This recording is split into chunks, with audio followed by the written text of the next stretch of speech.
여호수아서는요 13장부터 땅을 분배하는 내용이 기록되어 있습니다. 그리고 13장에서는 요단 동쪽 지역을 분배하는 말씀이 기록되어 있는데요.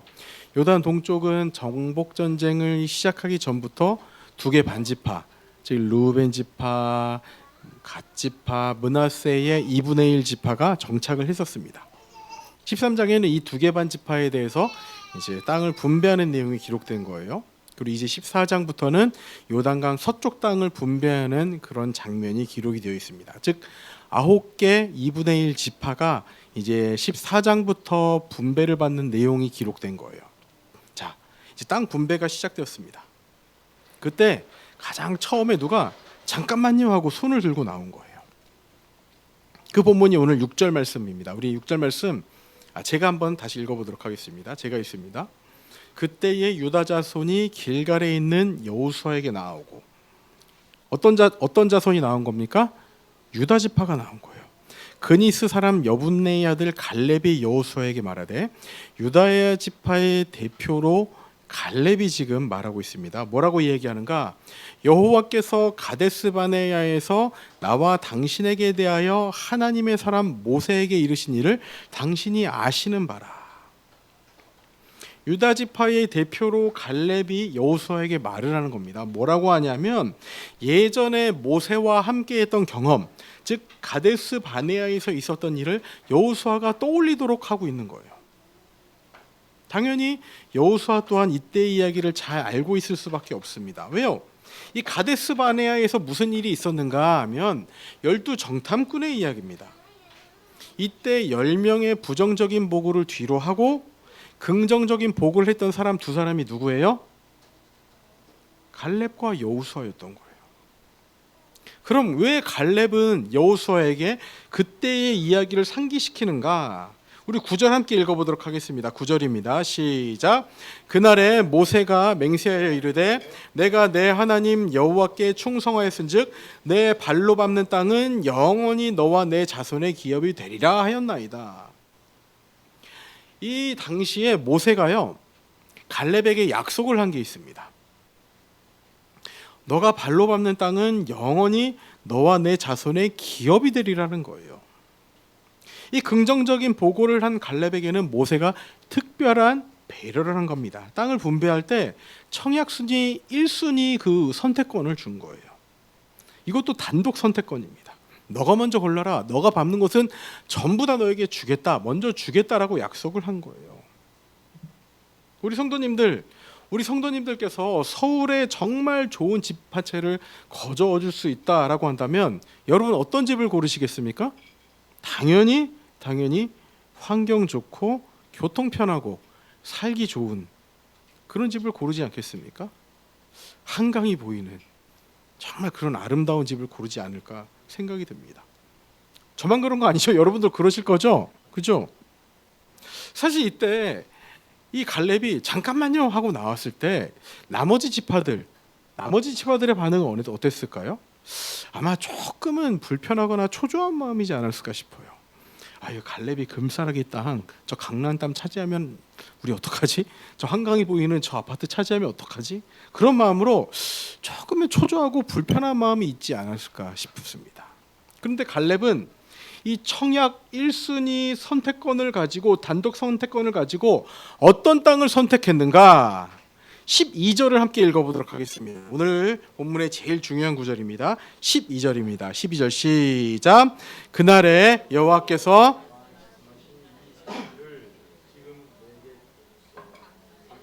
그날에 들으셨거니와 그곳에는 아낙 사람이 있고 그 성읍들은 크고 견고할지라도 여호와께서 나와 함께 하시면 내가 여호와께서 말씀하신 대로 그들을 쫓아내리다. 자, 어떤 땅을 선택했습니까?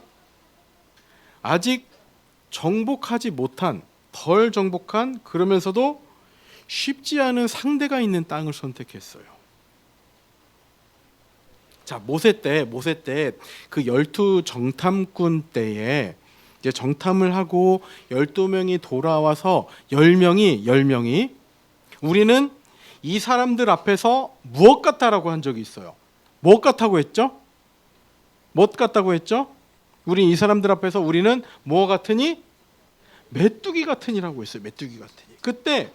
그때의 이 어떤 사람들이 누구냐 하면 지금 갈렙이 요구하고 있는 땅에 있는 아낙 사람이에요. 그러니까 정탐꾼이 이 아낙 사람들을 보고서 우리는 저들 앞에서 메뚜기 같다라고 이야기를 했었는데, 이 기골이 장대한 거인 같은, 누가 봐도 전투력이 높아 보이는 그런 사람들이 이 아낙 사람들인데, 지금 이 아낙 사람들이 어디 있다고요? 갈렙이 요구한 땅에 있다라는 거예요. 가나안 땅을 정탐했을 당시에 이스라엘 백성들을 깜짝 놀라게 했던, 무시무시했던 사람들이 있는 땅을 갈렙은 지금 선택을 했던 겁니다. 헤브론 땅을 선택한 거예요. 그렇다면 갈렙이 이 헤브론 땅을 선택한 이유가 무엇일까요? 이 본문을 이야기할 때 우리는 많이들 이렇게 들었던 것 같습니다. 보통 85세에도 변하지 않는 용맹함, 85세에도 도전하는 그 도전정신, 우리에게도 도전하라는 거죠. 그렇다면 갈렙은 단순히 용맹한 사람이어서, 도전을 잘하는 사람이어서 이런 선택을 했을까요? 그렇기 때문에 도전을 정말 잘하는 사람이고 불가능을 가능케 만드는 그런 정말 용맹한 사람이기에 갈렙은 이런 결정을 할 수 있었던 걸까요? 오늘 이 부분에 대한 고민을 함께 해보도록 하겠습니다. 그래서 오늘의 첫 번째 메시지는 이겁니다. 우리에게는 항상 어떤 순간이 온다고요? 선택의 순간이 온다고요. 선택의 순간. 자, 오늘 핵심 구절인 12절 말씀 우리 다시 한번 보도록 하겠습니다. 제가 읽어볼게요. 그날에 여호와께서 말씀하신 이 산지를 지금 내게 주소서. 당신도 그날에 들으셨거니와 그곳에는 아낙 사람이 있고 그 성읍들은 크고 견고할지라도 여호와께서 나와 함께 하시면 내가 여호와께서 말씀하신 대로 그들을 쫓아내리이다. 우리 이 산지를 내게 주소서. 방금 찬양했던 것처럼, 그리고 여러 경로를 통해서 말씀을 들어온 것처럼 정말로 익숙한 말씀입니다. 이 산지를 내게 주소서. 아마 여러분 어린 시절부터 수련회 하셨던 분들은 이 주제로 수련회를 꼭 한 번은 하셨을 거예요. 이 산지를 내게 주소서. 근데 저는 지금까지 이 구절 중에서 12절 구절 중에서 잘 보이지 않던 한 단어가 눈에 선명하게 들어왔습니다. 자, 어떤 단어인가 하면 갈렙은 지금 이 산지를 언제 달라고 하고 있어요? 이 산지를 뭐라고 하고 있죠? 지금 내게 달라고 말하고 있는 거예요. 지금. 자, 그렇다면 갈렙이 이 지금이라고 말한 이유가 무엇인가 하면 12절 처음 부분에 보시면 그날에 여호와께서 말씀하신이라고 말하고 있어요. 그때에 여호와께서 말씀하신 이 산지를 지금 내게 주소서. 즉 그날에 하나님께서 말씀하시고 그 말씀을 지금도 동일하게 간직하고 있다라는 거예요. 다시요. 그날에 하나님께서 말씀하신 것을 갈렙은 지금도 동일하게 약속으로 가지고 있다라는 겁니다. 잠깐 12정탐꾼 때의 이야기로 돌아가 보도록 하겠습니다. 10명의 정탐꾼은 부정적인 보고를 합니다. 그러면서도 이 10명은요, 애굽이 오히려 나았을 거라는 그런 말도 안 되는 소리를 하는 거예요. 차라리 애굽에 돌아가서 거기서 죽는 게 훨씬 나았지 왜 여기까지 와서 이렇게 죽게 하느냐라고 이제 원망을 하는 겁니다. 아마도 여호수아와 갈렙은 깜짝 놀랐을 겁니다. 애굽을 그리워하지 않나, 이 아낙 자손 앞에서 메뚜기 같다고 하질 않나. 정말 이들의 이 10명의 정탐꾼의 이 보고를 보고서 정말 어떻게 저런 이야기 할 수 있지라는 그 생각을 했었을 거예요. 그러나 그 가운데 여호수아와 갈렙이 선택했던 기준은 무엇인가? 그때 말씀하셨던 하나님, 아낙 자손을 보기 전에 말씀하셨던 그 하나님, 그 약속을 그대로 지금도 신뢰하고 있는 거예요. 눈앞의 상황은 바뀌었습니다. 기골이 장대하고 정말로 거인들이 많이 있는 그 땅이지만 그들을 정복하지 못하겠다라는 거는 내 생각뿐이라는 거예요. 이 10명의 부정적인 보고를 했던 이 사람들만이라는 거예요. 하나님이 주신다 하셨으니 주신다는 확신을 지금도 가지고 있는 겁니다. 그때와 지금 여러분, 지금 내 눈앞에 보이는 상황은 다른 거예요. 그러나 그때와 지금 동일한 게 있다라는 거예요. 뭐가 동일하죠? 하나님의 약속이 동일하다는 거예요. 그때와 지금, 그때 말씀하셨는데 지금의 상황을 보니 내가 보기에는 그것이 이루어지지 않을 상황인 것 같습니다.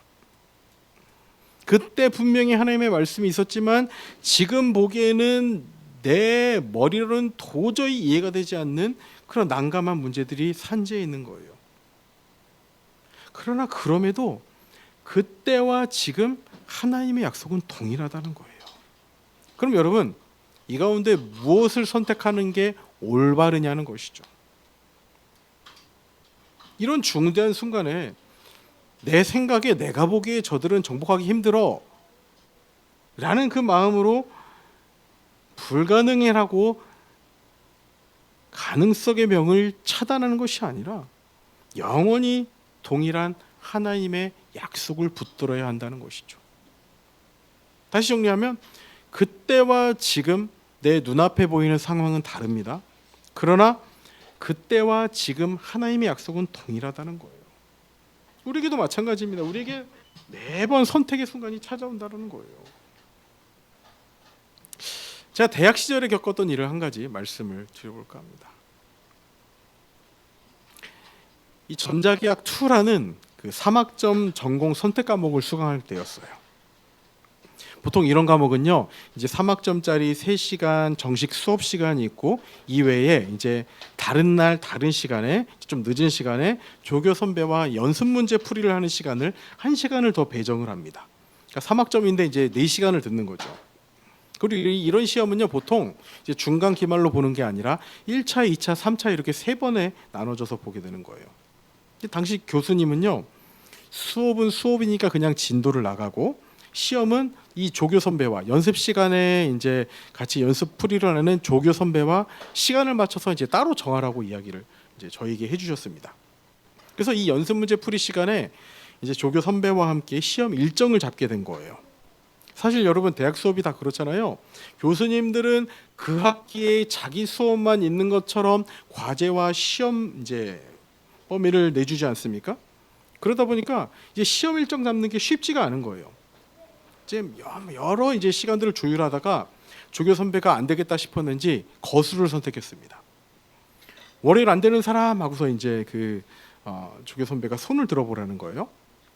이제 이 연습 시간이 이제 월요일이었는데 다른 사람들은 다 이제 월요일이 제일 편했던 거예요. 근데 저보다 5년 더 이제 5학번 이제 더 나이 많은 선배가 5년 선배가 그날 이 연습 시간에는 안 된다는 거예요. 이 저보다 5년 선배면 이제 9학번 선배였는데 조교 선배보다 더 선배였던 거예요. 그래서 이제 이날은 안 되는 걸로 패스. 화요일 안 되는 사람 뭐 무슨 시험이 있습니다. 수요일 안 되는 사람 뭐 무슨 뭐 시험이 있습니다. 뭐 이렇게 해서 목요일 금요일까지 그렇게 다 안 되는 사람들이 있었던 거예요. 이때 그 5년 선배가 한 가지 제안을 합니다. 일요일에 시험을 보자는 거예요. 일요일에. 이제 그 선배의 상황이 어땠냐면 마지막 학기인데 최근에 이제 취업에 합격했습니다. 취업에 합격을 해서 이제 못 채운 학점을 힘겹게 듣고 있는데 이제 뭐 회사 일정이나 이런 것 때문에 일요일밖에 안 된다라는 거예요. 일요일에 시험을 보자라고 했던 거죠. 그래서 조교 선배도 어쩔 수 없이 일요일 오전에 안 되는 사람하고 이제 손을 이제 들어보라는 거예요. 질문했습니다. 그랬더니 보니까 주변을 보니까 저만 손을 든 거예요. 저만 손을 든 거예요. 조교 선배가 질문했습니다. 너 왜 안 되는데?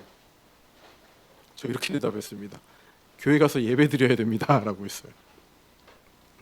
이 조교 선배의 어이없어하는 표정과 더불어서 잠시 그 강의실에 정적이 흘렀습니다. 그 정적을 깬 조교 선배의 한마디, 저를 쳐다보지도 않고 에이 그건 됐고 이러는 거예요. 그렇게 시험 일정은 주일 오전으로 잡혔습니다. 나중에 들어보니까 이 그 5년 많았던 92학번 선배가 적잖게 저한테 화가 났던 것 같아요. 자신이 일요일밖에 안 되는데 제가 거기다 태클을 걸었다는 거죠.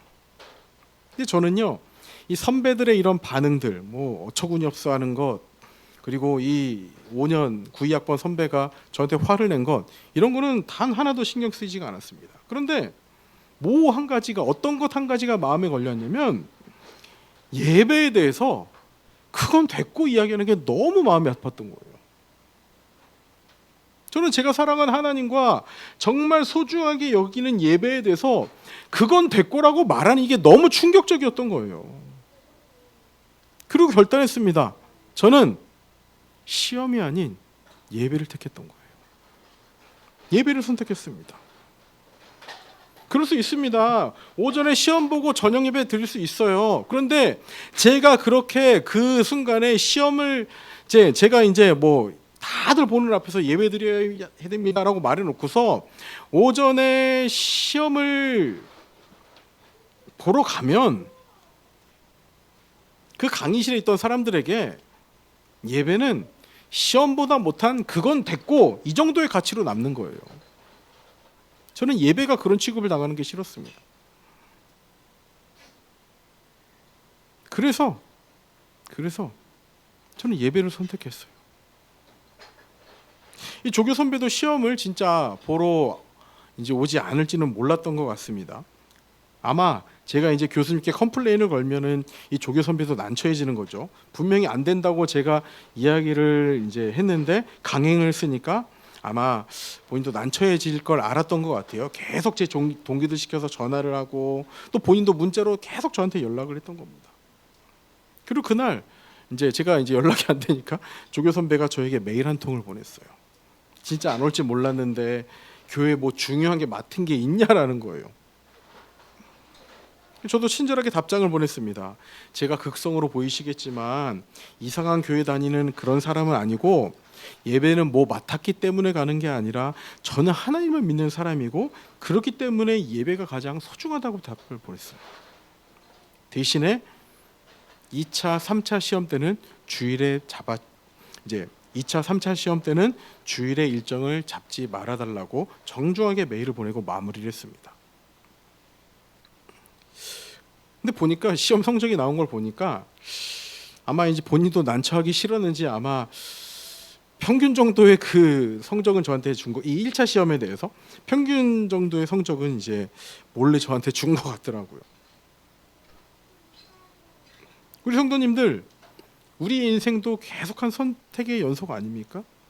근데 그 선택에 있어서 우리 성도님들만의 기준은 무엇입니까? 여러분, 선택할 때 무엇을 기준으로 선택하고 사냐는 것이죠. 정말 믿는 사람으로서 믿음에 대한 증거로 명확하게 드러내어 그것들을 붙들고 살아가고 있는지를 고민해 보라는 거예요. 이 질문에 대한 답이 두 번째 메시지입니다. 두 번째, 같이 읽어보도록 하겠습니다. 시작. 선택의 순간에 명확한 기준은 흔들리지 않는 약속이다. 자, 갈렙이 이렇게 담대할 수 있었던 이유, 아까도 말씀드렸지만 지금 그리고 그때, 이 두 가지 가운데 내 눈앞에 보이는 상황은 달라졌습니다. 그러나 그때와 지금의 하나님의 약속은 동일하게 담대할 수 있었던 거예요. 상황이 바뀌더라도 변하지 않는 약속을 신뢰하는 겁니다. 우리 10절 한번 보겠습니다. 10절입니다. 이제 보소서, 여호와께서 이 말씀을 모세에게 이르신 때로부터 이스라엘이 광야에서 방황한 이 45년 동안을 여호와께서 말씀하신 대로 나를 생존하게 하셨나이다. 오늘 내가 85세로 돼. 12절도 제가 한번 더 읽어드릴게요. 그날에 여호와께서 말씀하신 이 산지를 지금 내게 주소서. 그리고 끝부분에 보시면 여호와께서 나와 함께 하시면 내가 여호와께서 말씀하신 대로 그들을 쫓아내리이다. 자, 이 두 구절에서 여러분 반복되는 게 무엇인지 찾아보셨습니까? 어떠세요? 10절과 12절에서 반복되는 구절이 뭐예요? 반복되는 내용이 무엇입니까? 여호와께서 말씀하신 대로라는 거예요. 여호와께서 말씀하신 대로. 즉 하나님께서 말씀하신 대로가 기준이 된 겁니다. 갈렙이 안악 자손이 많은 헤브론 땅을 선택할 수 있었던 것은 하나님께서 그 땅을 주시겠다고 약속하셨기 때문인 거예요. 하나님이 주시겠다고 말씀하셨지 그럼 주실 거야가 갈렙의 기준이었던 겁니다. 참 쉽습니다. 하나님의 약속을 따라가면 쉬운 거예요. 내 상황, 내가 처한 상황, 내 생각으로는 이것이 해결되지 않을 것 같지만 하나님께서 약속하셨으니 그 약속을 끝까지 붙들고 따라가면 된다라는 거예요. 그때 말씀하셨던 약속이 하나님이 상황이 변하네 약속도 바꿔야겠다라고 말씀하시는 것이 아니라 그 약속도 그때나 지금이나 동일하게 우리에게 허락해 주셨다라는 겁니다. 이것이 삶의 기준이 되면 된다라는 거예요. 아멘이십니까? 우리의 유일한 삶의 기준은 하나님의 약속이어야 됩니다. 아멘이십니까? 여기서 우리는 또 한 가지 질문이 생깁니다. 목사님 그러면 하나님의 약속이 뭡니까? 저는 어떤 약속을 받아야 되는 거죠? 어떤 약속을 어떻게 붙들고 그때나 지금이나 동일하게 붙들어야 되는 거죠? 정말 좋은 질문입니다. 약속이 무엇인지를 모르겠다는 사람이 너무 많은 거예요. 제가 오늘 명확하게 말씀드리도록 하겠습니다. 우리가 묵상하는 성경에서 예수님이 오시기 전에 내용을 뭐라고 하죠? 예수님이 오시기 전에 구약이라고 하죠. 구약. 예수님이 오신 다음의 내용은 뭐라고 하죠? 신약이라고 합니다. 여기서의 약자가 뭘까요, 여러분? 약자가 뭘 의미할까요? 약속을 의미하는 거예요. 약속. 약속도 그냥 약속이 아니라 우리가 손가락 걸고 하는 꼭꼭 약속해 인주 찍고 도장 찍고 복사하고의 그 정도의 약속이 아니라 언약 변하지 않는 약속을 의미하는 거예요. 약속. 하나님의 약속은 변하지 않고 영원하다는 것을 우리에게 알려주고 있는 것이 구약 신약 성경 말씀이라는 겁니다. 하나님께서는 우리에게 이렇게 하나님의 말씀을 통해 약속을 주신 거예요. 오늘 말씀도 그렇기 때문에 여러분 결론은 묵상인 겁니다. 하나님의 말씀이 내 안에 얼마나 가까이 있는가가 결론이라는 거예요. 우리가 매일매일 말씀을 묵상해야 하는 이유가 무엇입니까? 여러분 성취가 먹기 위해서 묵상합니까? 성경적인 지식을 더하기 위해서 여러분 묵상합니까? 성경 통독합니까? 아니라는 거예요. 하나님의 약속을 더욱 명확하게 하기 위해서 그때 말씀하셨던 하나님의 약속을 우리가 더욱 견고히 하기 위해서 우리는 말씀을 봐야 된다는 거예요. 근데 여러분 이렇게 중요한 말씀을 가까이 하지 않는 이유가 무엇입니까? 이 험한 세상 계속해서 바뀌고 나를 힘들게 하고 내가 해결할 수 없는 문제들이 점점 더 크고 복잡하게 다가오는데 언제까지 그렇게 변화무쌍한 상황 가운데서 흔들리면서 살 거냐는 것이죠. 하나님의 약속만이 우리의 흔들리지 않는 기준이 됨을 잊지 마시기 바랍니다. 하나님의 약속만이 우리가 붙들어야 할 기준임을 잊지 마시기 바랍니다. 여러분 제가 저 좋다고 혹은 여러분 괴롭히기 위해서 계속해서 묵상하라고 강요하고 있는 겁니까? 아니에요. 그게 살 길이기 때문에 그런 겁니다. 그게 가장 안전한 길이기 때문인 거예요. 근데 아직도 너무 부족합니다. 너무 등한시 여기고 있는 거예요. 여러분 묵상의 자리로 나아가십시오. 우리 말씀 저기에 붙여놓은 것처럼 정말 이 말씀을 사랑해서 종일 읊조릴 정도로 말씀을 가까이 해야 되는 겁니다. 왜 자꾸 산소호흡기를 붙여놨는데 왜 떼지냐는 거예요. 왜 산소호흡기를 여러분 의도적으로 떼냐는 거예요. 말씀의 생명을 잊지 마시기 바랍니다. 생명의 길로 제발 발걸음을 그쪽으로 향하시길 소망합니다. 이것만이 살 길인 거예요. 여러분이 지금 처한 상황, 그 상황 생각하면 어떻습니까? 여러분이 해결할 수 있을 것 같습니까? 여러분에게 어떤 답이 나올 것 같습니까? 절대 나오지 않습니다. 안 나와요. 그러나 말씀을 기준으로 삼을 때 그때 말씀하셨던 하나님이 내 상황의 어떠함과 상관없이 지금도 동일하며 그 말씀을 이루어 가실 하나님을 신뢰하시기 바랍니다. 여러분, 우리 카톡방 더 난리 나야 돼요. 더 묵상한 거 더 올리고 더 그것을 통해서 서로에게 도전받고 나도 묵상해야지 그런 결단이 서야 되는 겁니다. 여러분, 단순히 지난주에 말씀드렸지만 어떤 시간 중에서 10분 큐티했구나, 10분 묵상했구나 끝이 아니라 그 말씀을 매일매일의 내 삶 가운데 되돌아보고 생각해보고 소가 되새김질하듯이 끊임없이 묵상이 된다는 거예요.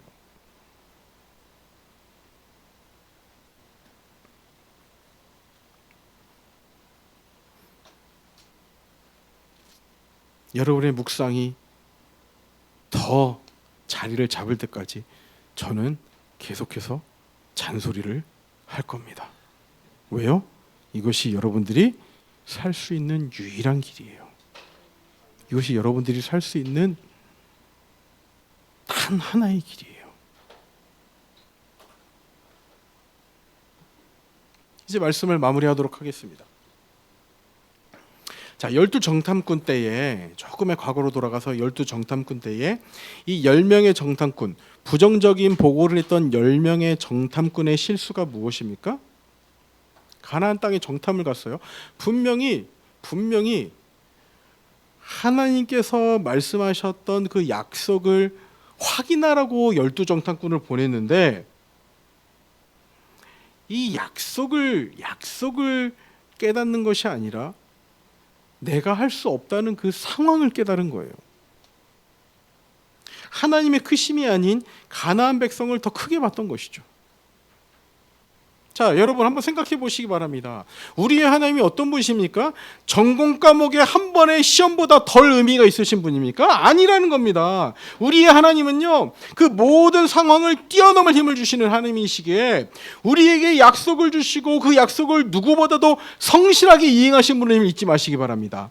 우리가 이 땅을 살아갈 수 있는 이유가 무엇입니까? 하나님께서 우리에게 생명을 허락하시고 그 약속을 주시고 약속을 우리보다 비교할 수 없을 정도로 성실하게 이행하고 계시기에 우리가 이 땅을 살아갈 수 있는 겁니다. 그 약속을 붙드십시오. 이 재미있는 말씀 한 가지를 드리도록 하겠습니다. 오늘 설교 제목이 보시면 조금 독특하실 거예요. 개라고 불리는 자의 선택. 이 갈렙이라는 의미가요, 여러분, 뜻이 개예요, 개. 당시에도 여러분, 개가 사람을 빗대어 표현할 때는 좋은 의미가 아니었습니다. 시간 관계상 짧게 요약을 해서 말씀드리면 이 갈렙은요, 정통 유다 지파의 계보가 아니라 어떤 이유로 결혼했다든지 아니면 어떤 여러 이유로 어떤 이유로 유다 지파에 나중에 속한 사람이라고 보고 있어요. 자, 유다 지파는 어떤 지파입니까? 이 자존심이 정말 센 지파예요. 야곱이 죽을 때 아들 유다에게 무엇이라고 유언했는가 하면 통치자의 지팡이가 떨어지지 않는다고 유언을 했어요. 모든 백성이 복종할 그런 계보라고 유다에게 축복을 하고 유언을 했습니다. 자, 아버지 야곱에게서 이런 유언을 들었으면 유다 지파는 얼마나 정통성을 중요하게 생각했겠습니까? 생각할 수 없을 만큼 중요하게 생각했을 거예요. 그런데 듣도 보도 못한 자신들의 정통 계보에 들어있지도 않은 사람이 12정탐꾼 때부터요, 이제 유다 지파의 대표였습니다. 12정탐꾼 때부터 유다 지파를 대표하는 사람으로 뽑힌 거예요. 유다 지파 입장에서는 자존심이 상했을 겁니다. 그래서 갈렙이라는 이름은요, 갈렙의 본래 이름이 아니라 나중에 그렇게 불린 이름으로 보고 있어요. 진짜 이름이 있고 이제 갈렙 그럼 별명이 진짜 이름처럼 불리게 된 거죠. 그렇게 갈렙은요, 평생을 개라고 불린 것입니다. 여러분 어떻습니까? 다른 사람들의 시선이 어떻든지 간에, 다른 사람의 평가가 어떻든지 간에 설령 개라고 불릴지라도 하나님의 약속을 선택의 기준으로 삼은 게 갈렙이라는 거예요. 이런 선택의 삶을 사는 우리 모두가 되길 바랍니다. 내가 어떤 존재가 되느냐는 중요하지 않은 거예요. 상대방이 나를 어떻게 보느냐는 중요하지 않다는 거예요. 내 평가가 어떻지는 중요하지 않다는 거예요. 내 상황이 어떻지는 단 하나도 중요하지 않다는 거예요. 설령 내가 개라고 불릴지라도, 내 상황이 말도 안 되는 힘든 상황에 놓여 있을지라도 하나님의 약속이 그때 그렇게 명확하니 지금도 나에게 명확하다라는 그 확신을 가진 자에게는 두려울 게 없다라는 겁니다. 갈렙이 도전하는 이야기가 이것입니다. 이 산지를 지금 내게 주소서. 왜요? 그때 하나님께서 말씀하셨기 때문이라는 거예요. 여러분, 그 당시에는 뭐 지금보다 사람이 조금 더 오래 살았다고는 하지만 그래도 85세는 여러분 적지 않은 나이예요. 이제는 쉬고 누리고 대접받아도 뭐라고 할 사람이 없습니다. 와, 저 사람 저분 봐, 저분이 갈렙 선생님이야. 야, 그때 우리의 밥이라 외쳤던 그 갈렙 선생님이 저분이야. 야, 진짜 용맹스럽게 생기셨다. 왜 근데 이름이 개야? 아, 그 이유는 말이야. 막 하면서 이렇게 막 어떤 사람들의 그런 칭송을 받으며 자신의 삶 자체가 에피소드가 된, 그렇게 전설로 남아도 괜찮을 법한 그런 사람이 정복 1세대로서 칭송받으면서 대접받아 살아도 시원치 않을 텐데, 갈렙은 다시금 새로운 곳을 향하여 도전하고 있다는 거예요. 여러분, 우리의 삶은요, 하나님의 약속이 새롭게 합니다. 아멘이십니까?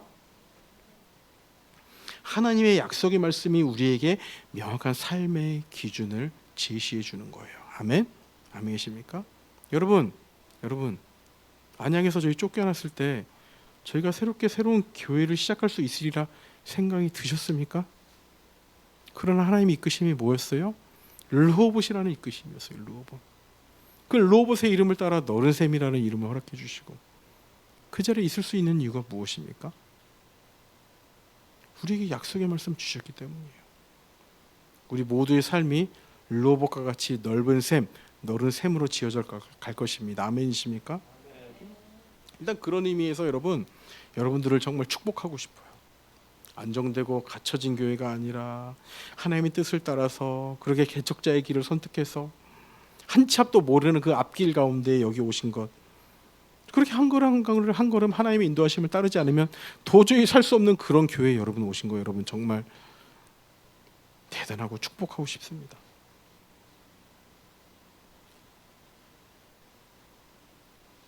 그래서 저는 이렇게 정리해 볼 수 있을 것 같아요.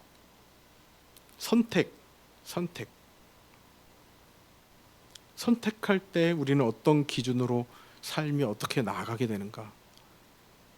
하나님을 의지하며 하나님의 뜻을 따라 내 능력이 아닌 하나님의 능력으로 감당하는 하나님의 길을 가게 된다는 것이죠. 여러분, 그 약속 붙드시기 바랍니다. 우리 교회에 속한 모든 성도님들 너른샘 르호봇의 은혜가 있기를 원합니다. 그리고 각자에게 여러분 주셨던 약속이 무엇입니까? 그 약속들 지금 보면은 황당하고 이루어지지 않을 것 같지만 하나님의 약속은 이루어집니다. 아멘이십니까? 내 상황은 변해도 하나님은 동일하시고 회전하는 그림자도 없으시기에 그 약속을 여러분들의 삶을 통해 이루어가시기를 진심으로 소감합니다. 그 증거들이 여러분 삶 가운데 명확하게 선명하게 드러나며 그것들을 통하여 우리가 하나님을 찬양하고 하나님을 높여드리는 그런 우리 모든 성도님들 되시기를 진심으로 소망합니다.